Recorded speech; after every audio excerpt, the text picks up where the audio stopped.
Welcome back, everyone. Today we have with us Katie Griboski. She is Colorado MUFON State Director and serves on the Colorado Board of Directors. She's also author of Letters of Love and Light, 4 Decades of UFO Encounters, Experiences and Sightings Shared with UFologist Dr. Leo Sprinkle. She is currently writing her second book, High Strangeness on a Colorado Ranch, the Colorado Skinwalker Ranch, Craft, Cattle, Copters, Cryptids, and Cover-Ups. Katie, welcome. How you doing? I'm doing great. How are you doing? I am Happy doing Monday. excellent. Yes, happy Monday. It's great to talk to you. I'm also in the great state of Colorado. I'd love to check out all the paranormal hotspots that I can. And I know Colorado is full of amazing places, right?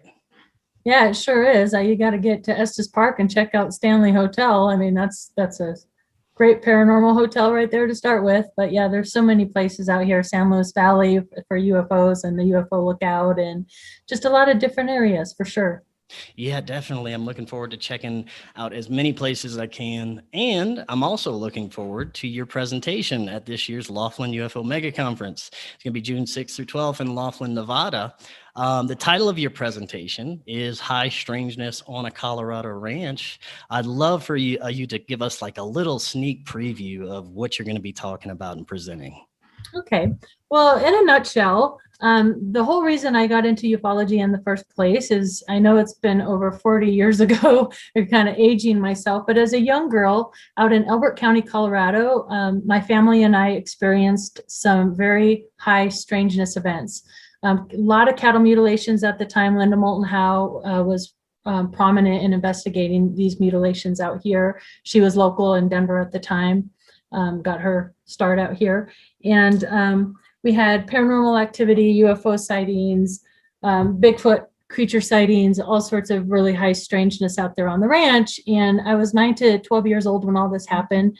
In 2012, I revisited this and started to research answers for what was happening at the ranch at the time. So it's been, 9+ years of research into this. And what was fascinating is one day I bought a book called Hunt for the Skinwalker, which I didn't know anything about the Skinwalker Ranch at the time.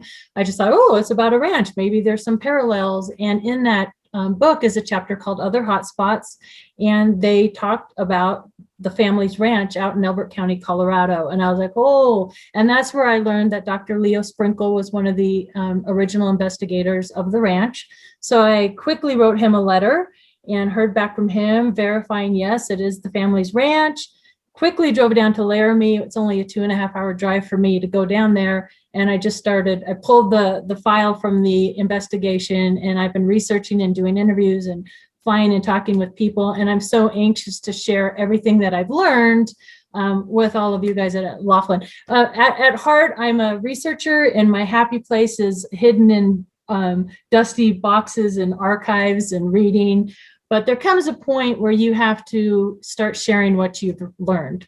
And that's where I am now in my journey. It's time to share all these things with others. So I'm really looking forward to doing that out there. Yeah, I'm definitely looking forward to hearing about it. And when it comes to, long time research, I've had plenty of ufologists, plenty of paranormal researchers, plenty of paranormal investigators, and most of them have come to a similar conclusion to me that there is a profound connection between the UFO and ET phenomenon and paranormal experiences. Would you agree with that? 100%. Yeah. It took me a few years to get there, and I ebbed and flowed. Like, are they connected? Are they not? But it's just undeniable to me. The more books you read, the more things you learn, the more interviews you do, and just your own personal experience. I mean, the fact that I spent time out on that ranch, and both my sister and I had very personal experiences out there. You cannot negate your own experiences and how they connect. Not only that, not only paranormal connections, but at the time when I was a kid, they called them white fuzzies because these Sasquatch beings that were out on the ranch were actually gray-haired. They weren't like brown or black-haired. They were gray-haired beings that were seen out there. They were directly connected to the craft.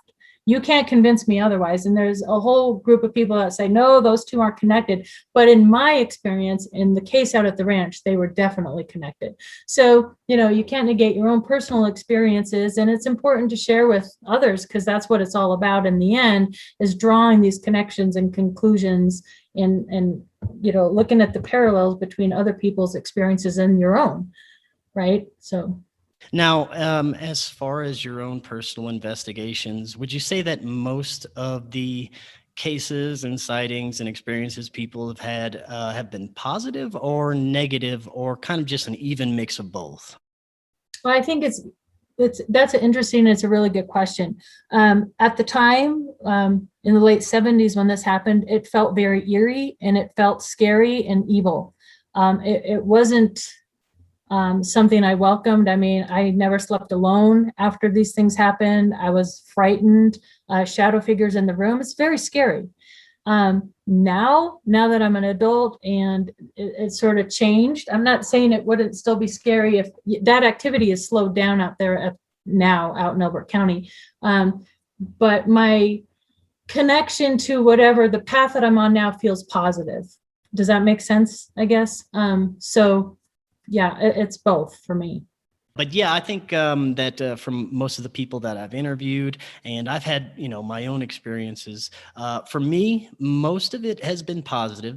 These beings seem to be curious or possibly trying to pass on information, not necessarily anything negative, just trying to maybe enlighten humans. I'm not sure, but there has been a lot of messages on how we're treating the planet, things like this when it comes to abductions.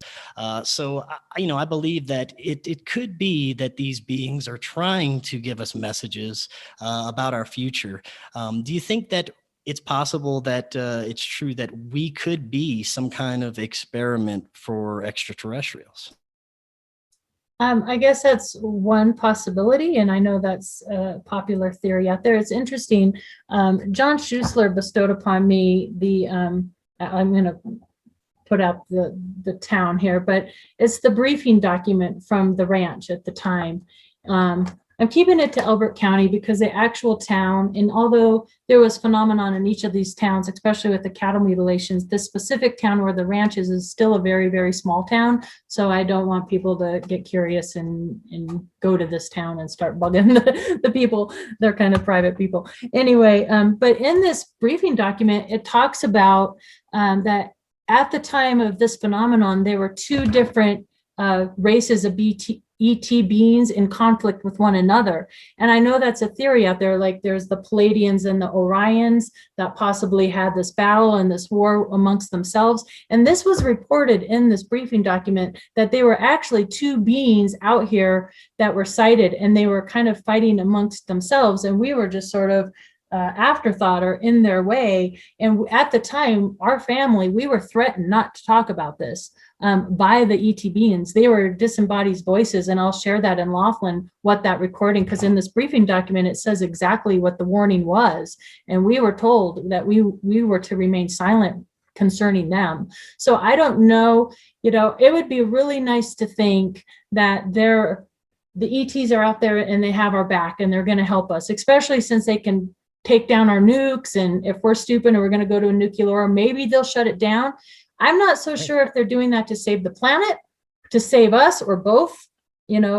I'm hopeful that they care about us and want us to survive, but maybe they just are interested in our planet. Could be. Yeah, that very well could be. Hate to be doom and gloom. Yeah, it could be either one. I'm hoping for the best, though. Me too. Katie, thank you for coming on and talking to us today. Yeah. I'm so much looking forward to your presentation. Now, if people want to find out more about you and your books and the research you do, what's the best way that they can do so? They could just go to my website. It's katiegriboski.com, and it's KatieGriboski.com. And you can find everything out there, and there's contact information there as well. So I'm really looking forward to sharing some of these interviews I've been able to do in regards to this time frame out in Elbert County. I'm going to share sound bites from these interviews, and there's some just unbelievable information in there. I'm so excited to share it with people. Yeah, Yeah. awesome. I'm looking forward to that very much. Katie, thank you for coming on today, and I will see you in Laughlin. All right. Sounds great, Chris. All right, Thank have a you. good one. This year's Laughlin UFO Mega Conference is the world's largest. It's going to feature over 35 scientists, researchers, and contactees presenting incredible new disclosures over 7 days. You can now register for the full week, half a week, or even by the day or session.